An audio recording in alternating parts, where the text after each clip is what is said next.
This is the March 1984 edition of RC Modeler, and this is one of the airplanes that Ed carved the plug, made the mold, and started pulling fuselages out, cutting wing foam cores. That's his son Joey that was holding the airplane at the time for that magazine cover. He gave me one of those. I call it a kit. It's just a fuselage and wing cores is all it was, for my graduation present from the Naval Academy. Built that, and so that's why I'm claiming that, again, as a pioneer, I was flying an IMAC airplane in pattern well before its time. That's a picture of Ed Mitchell down the bottom right with what we called the Super Dalatel. It was a little bit smaller version of the airplane, cleaned up a little bit, and used the same 120 size engine. And he competed at several pattern meets with that airplane very successfully. I went on, in fact, to use the tail section of that airplane after he crashed it, unfortunately, on my Super Dalatel, and competed that in pattern as well. So a little bit of legacy and history there with those airplanes. Now, after Ed passed, the circle of friends kind of continued as he was going through his treatment, and I met the Klingenbiels, a terrific family. We're close family friends with them now. Keith and Kurt fly at the Free State Model Airplane Club there in Maryland, and Keith is just one of those people that will do anything for anybody. When he found out that I was doing the middle school aerospace club teaching, I get this huge box at the front door, and it's a Tower ARF airplane, engine and radio, ready to go. And I said, Keith, what's up with this? He goes, I don't want to hear anything about it. Just take it up to the middle school and start using it. And that's just the kind of guy he is. Kurt is also a full-size pilot, and he is actually running his own business flying UAV aircraft and consulting to the government with UAV aircraft. One of the best natural RC pilots I've ever seen. It's almost disgusting. We go to a pattern meet, the guy never practices, and he just puts the airplane on rails. I just want to kill him. And now he's flying unlimited like it's nothing. And he's only been doing it on and off when he feels like it, or when there's a meet coming up as an excuse to go drink beer with me. Great folks, though. So there we are in our younger days, and flew T-34, T-2, and A-4 towards my wings of gold. Enjoyed flying all those airplanes. Ended up instructing in the A-4 for several years. A great little machine.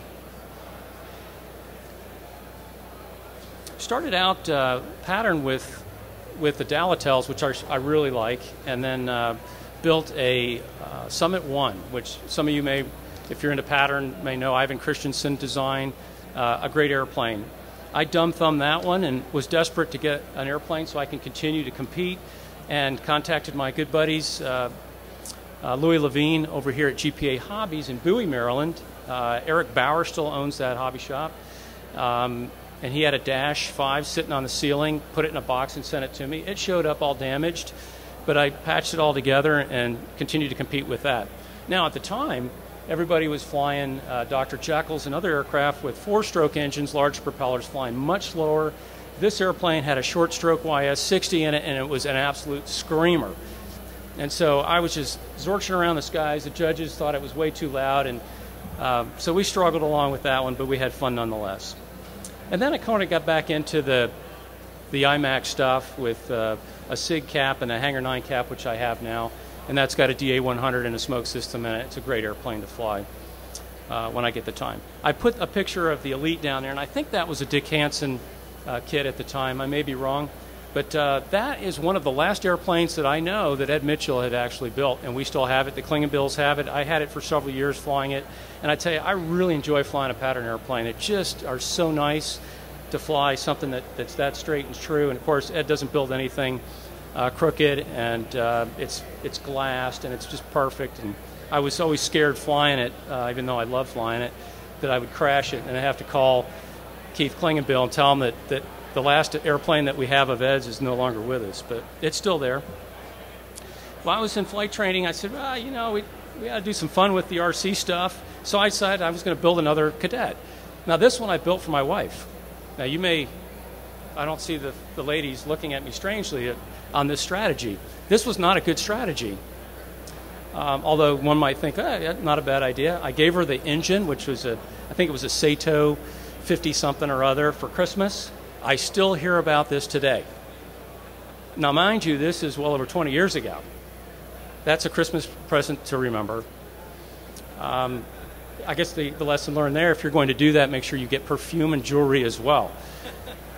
Beautiful running engine, though, I have to tell you. And I pulled out all the stops on this cadet, fiberglassing the fuselage. I had to cast my own mold for the cowling to make it fit around that engine. And, of course, I fabricated the tail hook assembly on it. And the way I did that was just to use a rubber band snubber to pull it down. And then I put it on the elevator servo. So I just jabbed down elevator, and it pulled a pin out of the locking mechanism, and then the rubber band pulled the tail hook down. And so we just ran some twine across the runway with some socks full of lead shot. And I tell you, we had such good belly laughs with this airplane.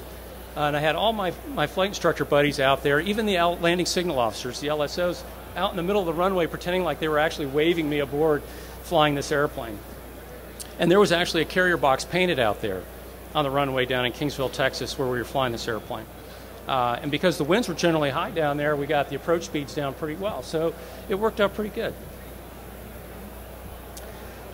My brother and I were combat fanatics. We really like getting into the combat stuff. Way back when, we were building up World Engine bats. Now, these flying wings used the old Dubro mixers, mechanical mixers, for elevons. No mixing radios back then for us, no sir.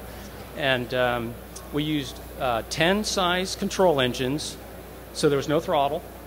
And you fired the thing up and launching it. If you could get it in the air, life was pretty good.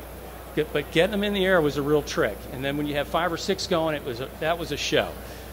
We really had some fun with that. Horrible flying qualities on these airplanes, like to depart, which made it real exciting to try to chase somebody's streamer while you're maintaining control of your own airplane. So we got together several years later and decided, we need to design and kit our own combat airplane. And we did. So we started Vector Dynamics, and the model was called Furball, as you see there. And so we had this annual combat challenge, usually during the Christmas holidays when we got together. And unfortunately, my combat airplane always ended up looking like that you see in the picture. And his always seemed to be unscathed. I never could figure that out. The fighter pilot should always come out on top, right? And so I think my brother took personal pride in always beating me every year in these competitions. But we had a good time doing combat, and you'll see more of that here. In this next slide, we had a neighbor in Louisville down the street, and I was telling Hoot this at dinner last night. He was also building a Capt racer that Hoot also owns, and that's how we met him. It was just sitting out in his driveway one time. We went down and introduced ourselves to him, and he was actually competing in RC helicopters at the time, right at the leading edge of when RC competition was occurring with helicopters. And so obviously we got the hooks in him as well, doing the combat. So the three of us were kind of the terrors at the field in Louisville, Kentucky every Christmas when we bring out these fur balls and start chasing each other around. But we have a good time with the combat airplanes. And I dabbled as well in the World War II combat airplanes, which I didn't like. I preferred the open combat because I just couldn't bring myself to bringing a shoddy-looking World War II airplane to the flying field. So I would make these World War II airplanes look great, and then I didn't want to fight them because they're going to get destroyed anyway.